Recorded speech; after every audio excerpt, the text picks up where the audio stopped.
Welcome to Sports Spectrum, the sports and faith podcast that brings Jesus back into the conversation. Here's your host, Jason Romano.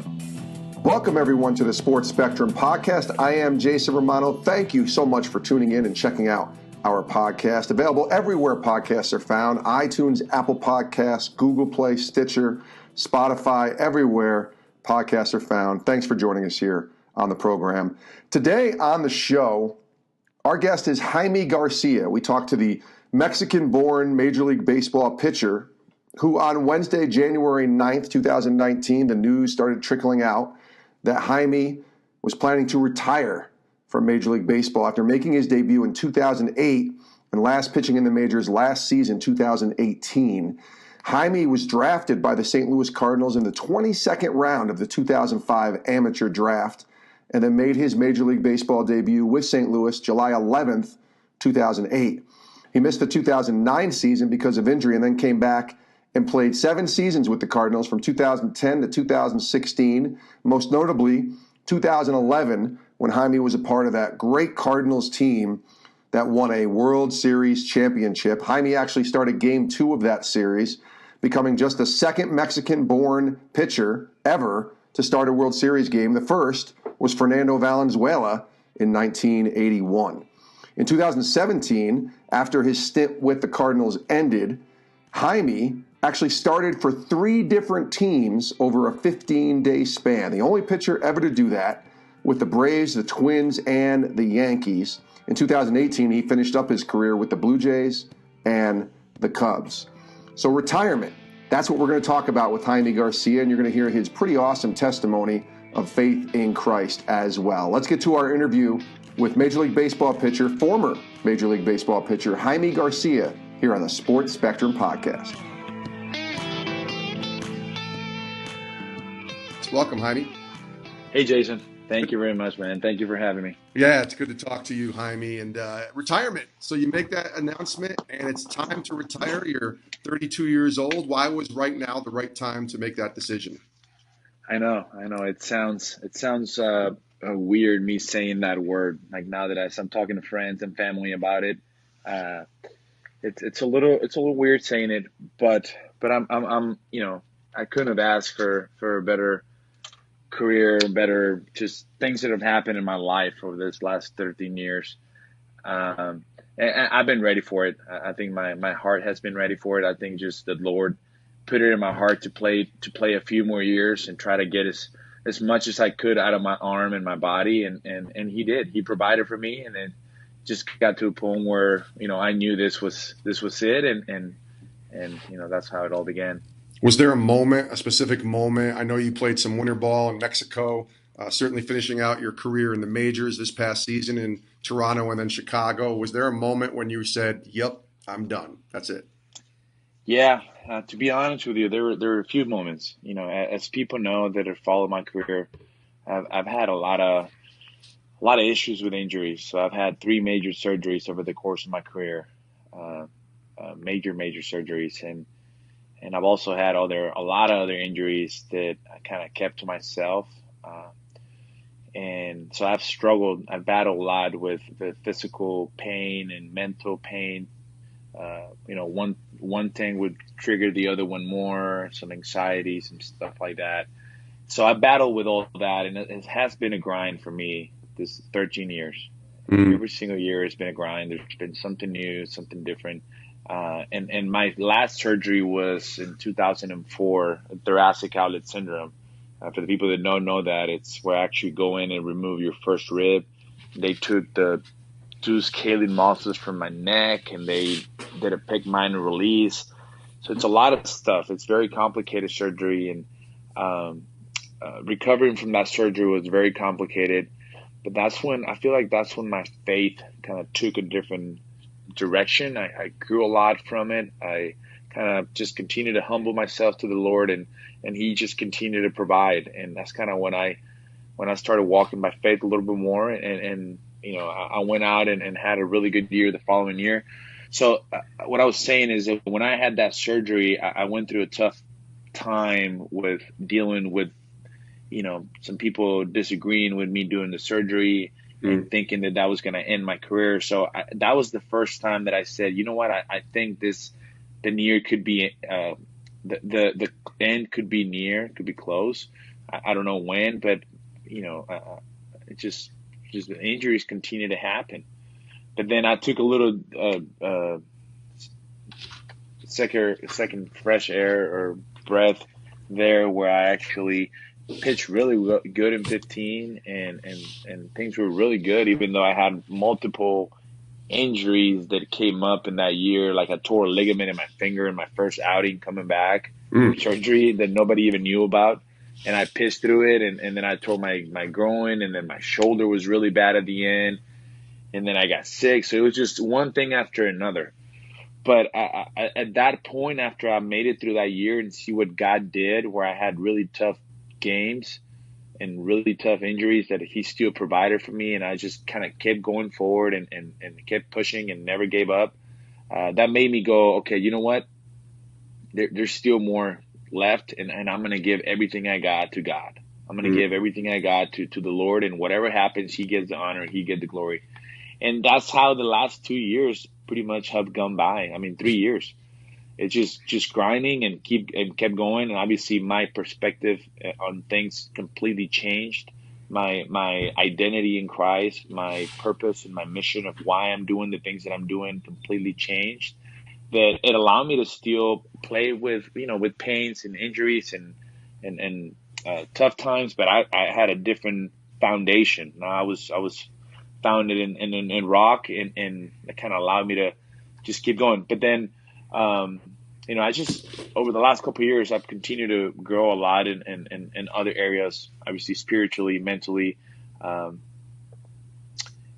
I really have a passion to serve people and to make an impact in people's lives, to be a blessing to people, everybody that I come in contact, and try to leave them better than I found them, for people to see Jesus in me.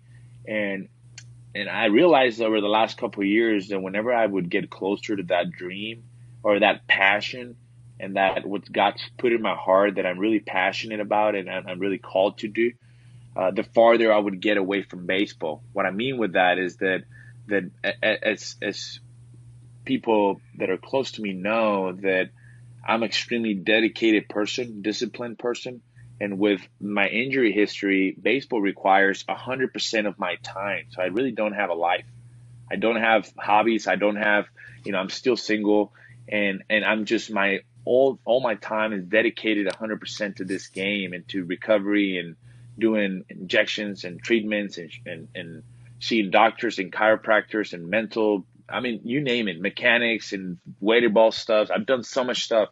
So I noticed that whenever I was doing those things, I was not doing things for the kingdom. I was not spending time on serving people really from the heart and making an impact on people and really being there and things that I love doing.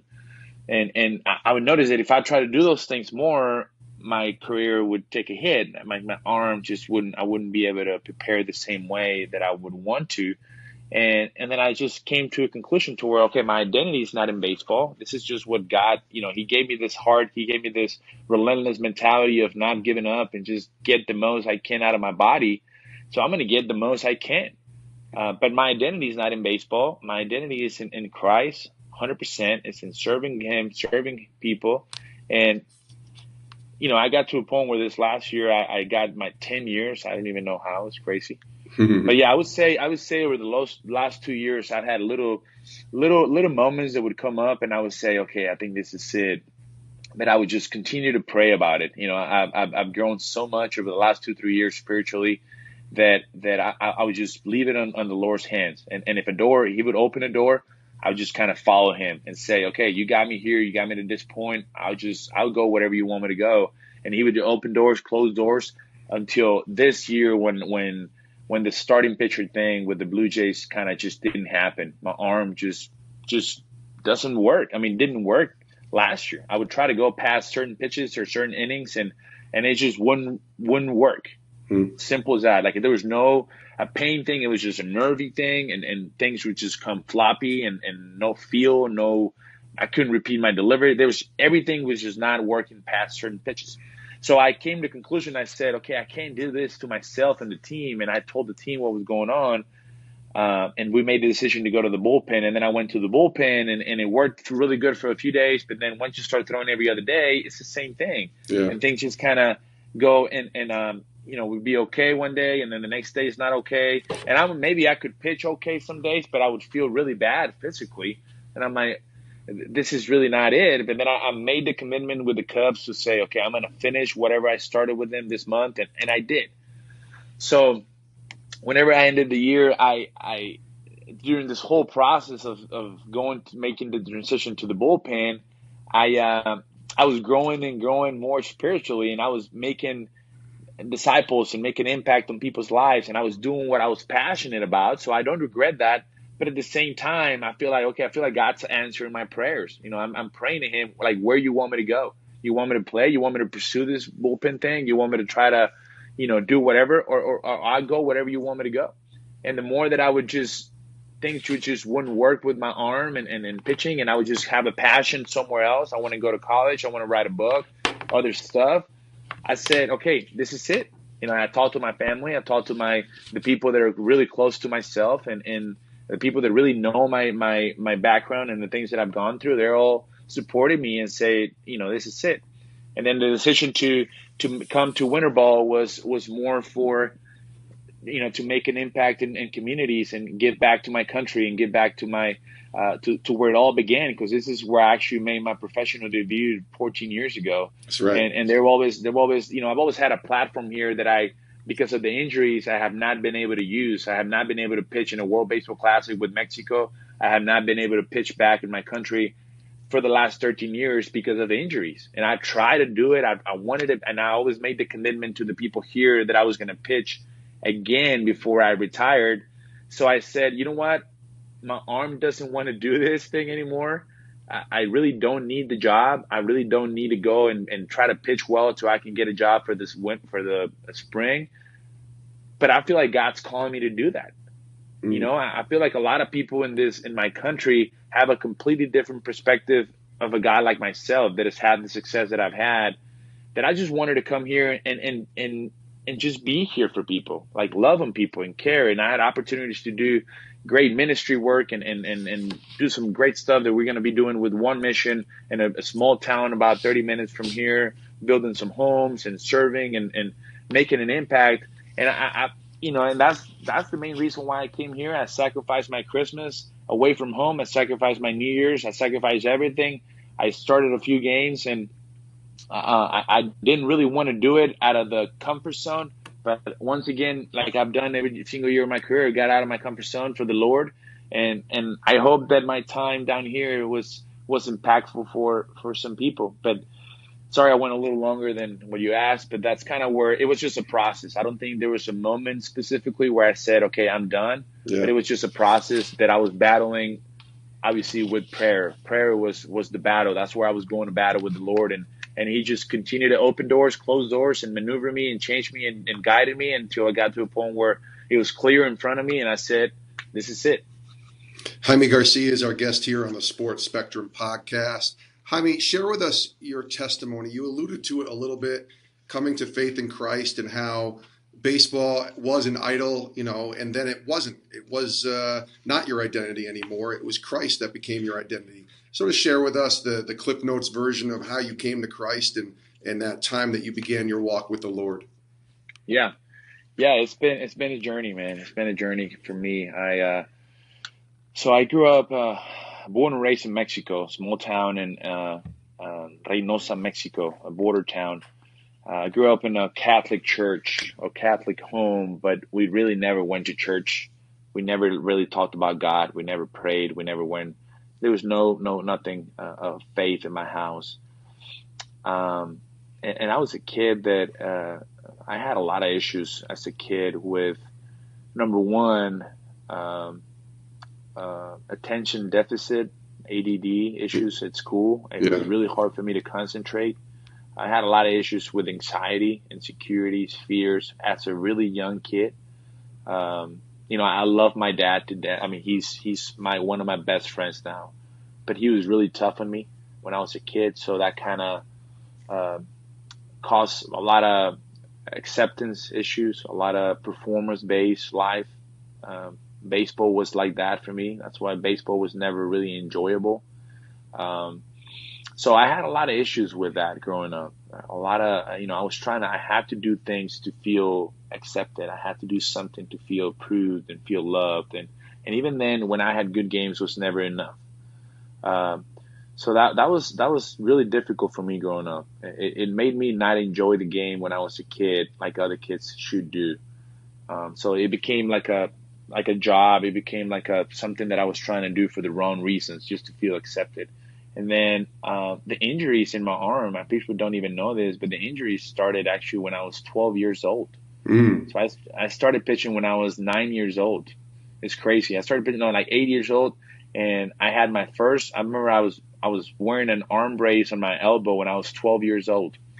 My elbow was not feeling great, and then when I was 13 years old, after pitching a complete game and breaking balls, I was throwing curveballs when I was like 9 or 10. No kid should be doing that. Yeah. So I remember I had a game where I was striking everybody out, and I was throwing breaking balls in the dirt. I was 13, and I hurt my shoulder, like an injury, 13 years old, where I couldn't throw a baseball for like 2 months. So that was another thing that triggered more anxiety, and I felt like I needed baseball. Like, it was the only thing that I had. That was the only place where I kind of felt, if I pitch and I pitch well, that's the only place where I felt any kind of love or acceptance by anybody. In my mind, that's how I felt. So then I had my first major injury in my elbow when I moved to the States to high school as a freshman. I was 15 years old, and I had a bad injury in my elbow where they wanted to operate my elbow, and I said, no chance. Like, I'm not doing surgery for my elbow at 15. So I just continued to pitch with pain, and I kind of was building some sweat equity and pain equity and kept going. But pretty much stopping or giving up was not an option. And I was operating out of the fear zone, like I like to call it. But that fear zone was still creating a lot of discipline, and God was still maneuvering me through situations. So this was when I was a freshman in high school. I had a lot of issues in high school too, where I wasn't able to play my senior year. So on my junior year, they told me 2 weeks before the season ended that I wasn't going to be eligible. That's another story, completely separate. But that kind of hurt me that I wasn't playing on my senior year on the varsity team, and I was trying to finish high school, just going to school, not playing baseball, not practicing. So a couple weeks before the draft, I tore my ligament in my elbow, and I didn't tell anybody, man. I didn't even tell my dad at first. I could feel it because I was throwing a bullpen or a live BP for an agent that wanted to sign me to help me to get drafted. And on the second to last pitch, I threw a pitch and I blew out my arm. Like, I blew it out. I felt a huge pop on my elbow. My elbow had been bothering me. I needed some bone spurs removed, a nerve removed. But I was just pitching through it, and then I tore it, and automatically my arm just swollen up. And the next pitch went like 13, 14 miles below what it was the pitch before. So I knew I did something really bad, but I didn't tell anybody because I said, I can't tell people. I can't just not pitch anymore, because then my life is over. Then I'm nobody. So it was a really difficult time. It was 2 weeks before the draft in 2005. I received a phone call by Joel Amoraz, who's a guy that stood by me and believed in me. And he called me and asked me, hey, man, I'm working for the Cardinals. I'm looking to get you drafted. Are you healthy? Are you okay? And I pretty much lied. I lied because I said, yeah, I'm healthy, because I needed this, man. I was just suffering so much, and I need something. I need to get picked up, because otherwise I don't know what I'm going to do. My life's not worth it. So that's where the whole process, how it began. I was struggling a lot, those anxiety issues, those panic attacks, which is creeping up big time. And I pretty much lied. I went with the Cardinals. They saw me throwing a bullpen. I was throwing 79, 80 miles per hour, where it was like 10 miles below. At this point, I already thrown 90. So they saw that, and they didn't like what they saw. They didn't know I was injured. I was out of shape. I was struggling, depressed, all those things. And they decided to pick me up, man. They decided to stick with me. And after they signed me, I told them the truth. And I said, hey, guys, this is what's going on. This is what happened to my elbow. If you want to release me, if you want to let me go, I get it. They didn't commit any money to me. They signed me for nothing out of high school. And I said, this is where I got. I had to tell them the truth. I was struggling, and I knew that if I didn't tell them the truth, they were going to find out anyways, because my elbow was killing me. Yeah.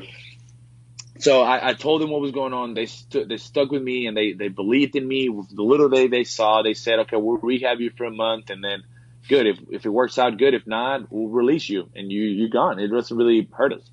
But then that was a tricky moment for me, man. That was I feel like that's where God started presenting himself in my life. Right.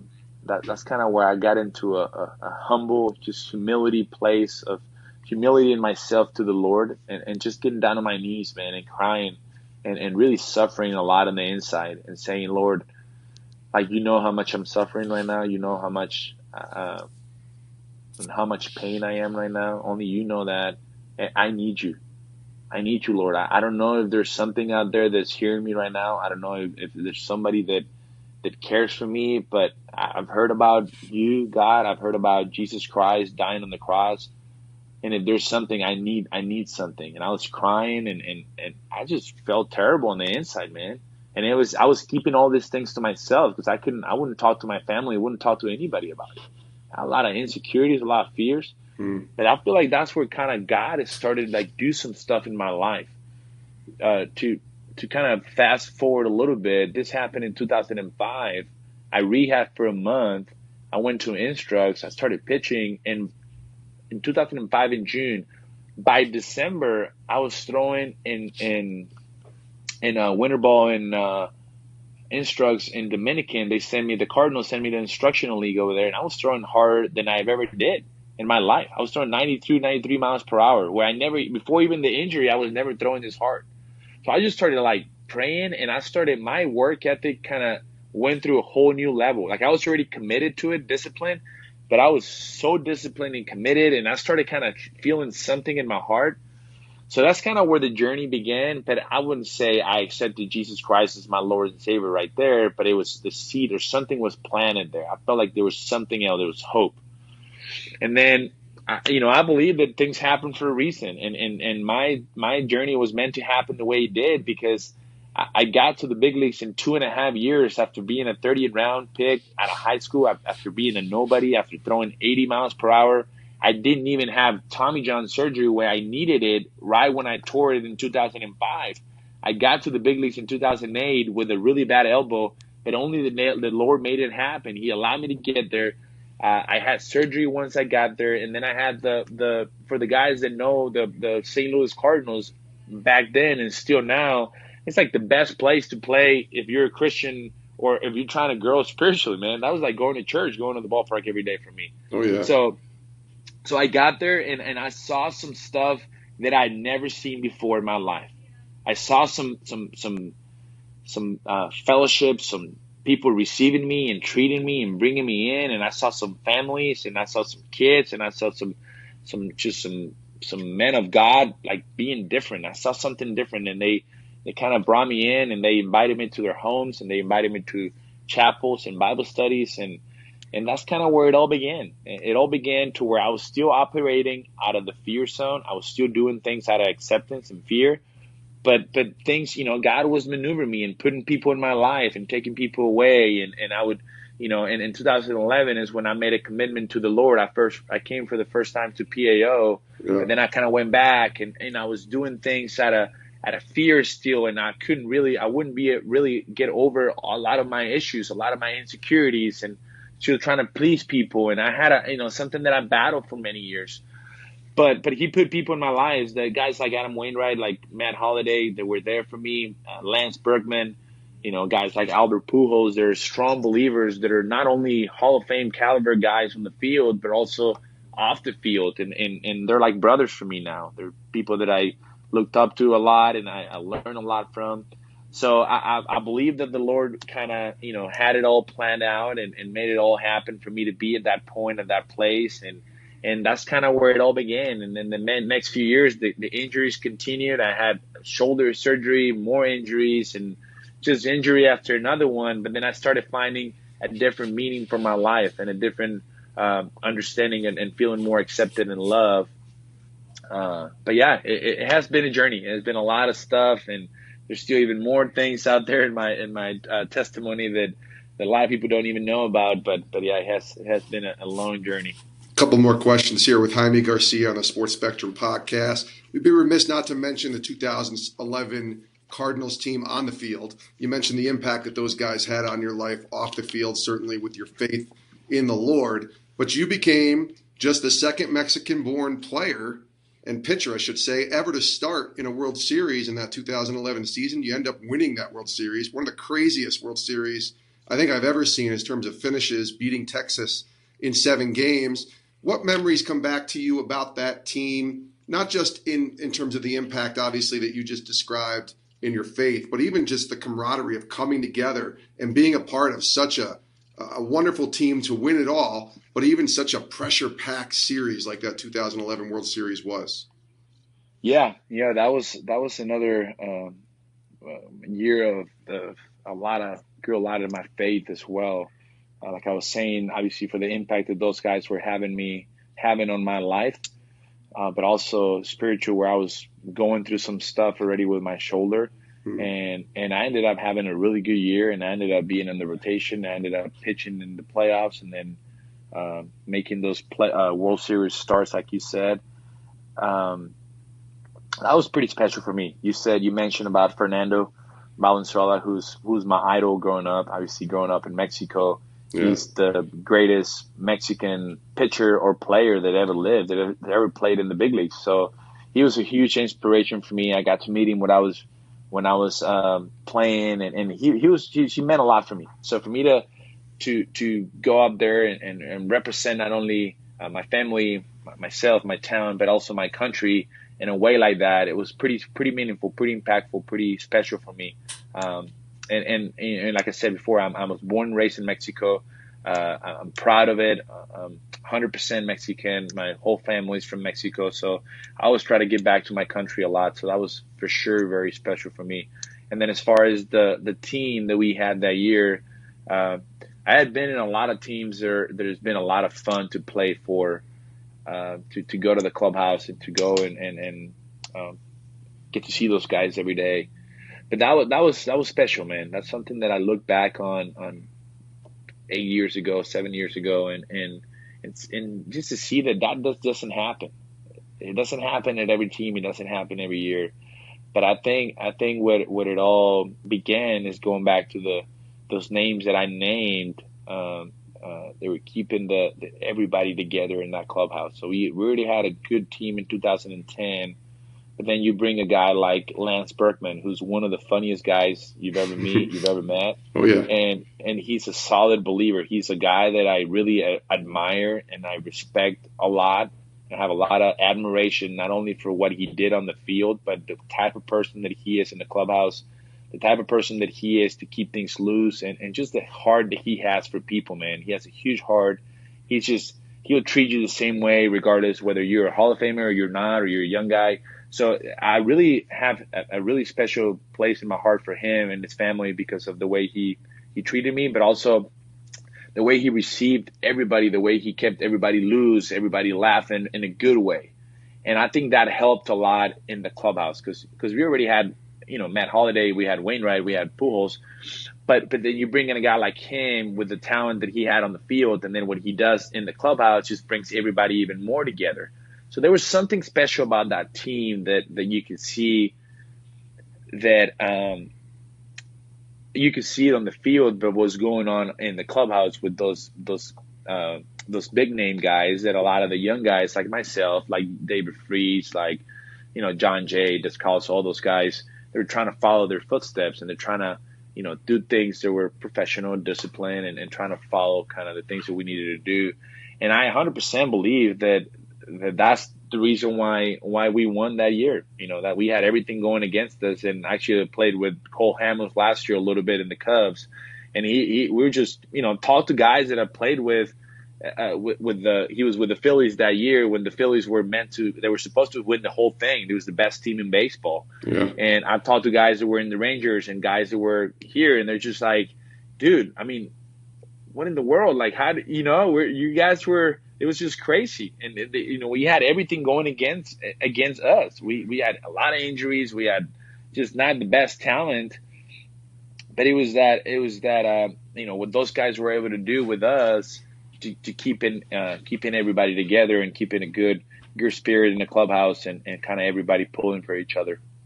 Jaime, as we close here, I didn't really ask what was next for you. You talked about wanting to write a book and going to seminary and certainly to be serving and giving back. So what's the Lord been impressing on your heart to pursue going forward, as now this retirement thing is a real thing in your life now, and you're no longer a Major League Baseball player? What's the Lord been impressing on your heart recently to pursue going forward, and maybe what are you learning from him? Yeah.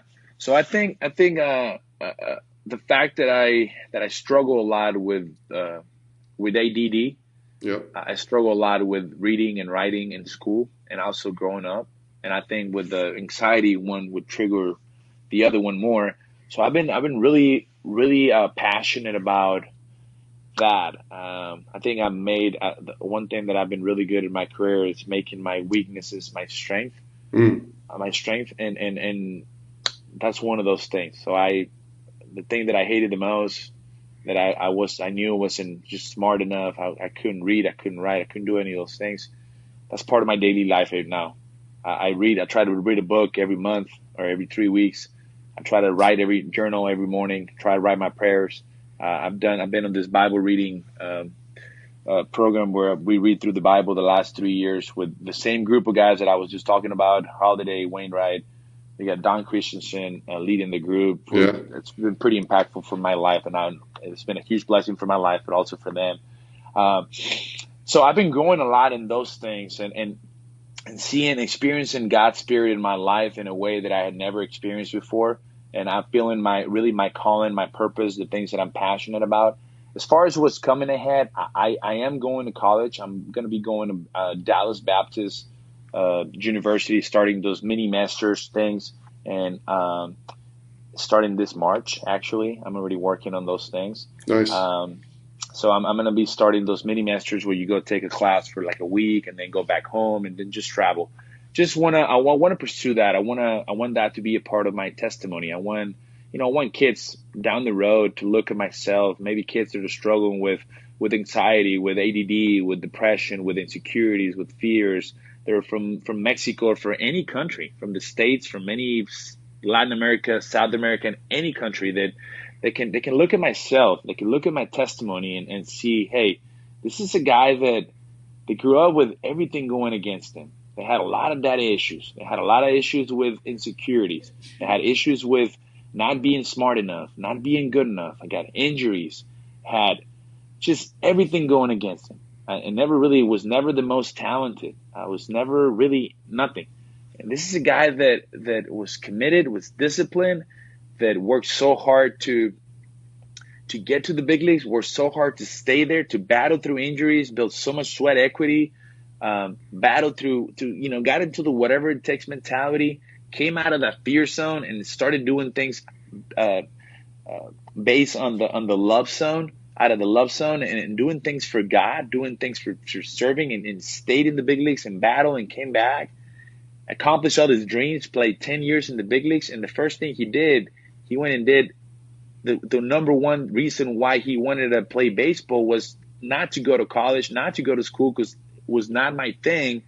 That's the very first thing that I did. I went to college, I got a degree, developed myself. I wrote a book when it was the total opposite, and just continue to get out of my comfort zone for the Lord and for people, and have a heart to serve and love. So that being said, that's what I want to do, man. That's what I want to be an inspiration. I want to be an impactful person and make a difference for the kingdom, number one, but making people a difference in people. And I feel like God's given me a platform that I can touch people in a lot of different places. I can touch people that are in darkness, people that are in different cultures, different religions, different sports, in all the aspects. So that's my main thing. I just want to be an inspiration. I want to be a motivation. I want to be a blessing, and I will continue to develop myself, continue to get more involved in the ministry work that I'm doing. A lot of amazing things that God is doing through other people that I'm a partner with in Mexico and other countries.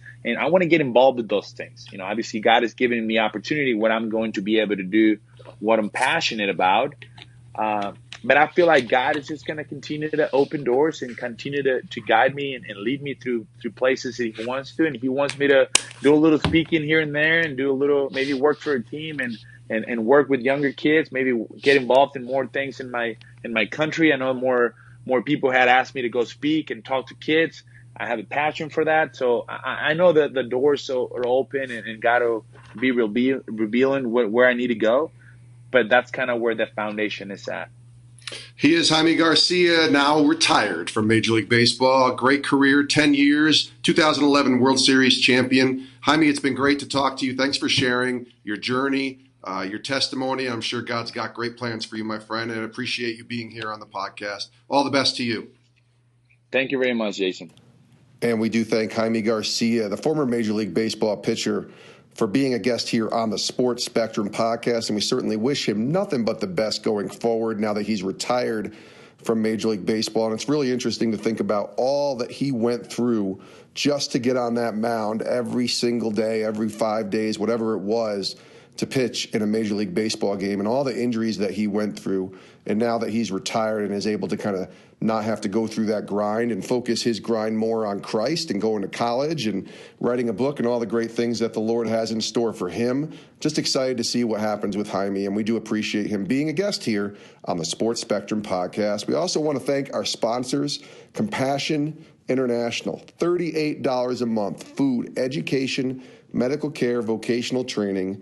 That's what happens when you sponsor a child through Compassion International, the most trusted child development ministry in the world. $38 a month. Go to compassion.com/sportsspectrum, compassion.com/sportsspectrum, and sponsor a child today.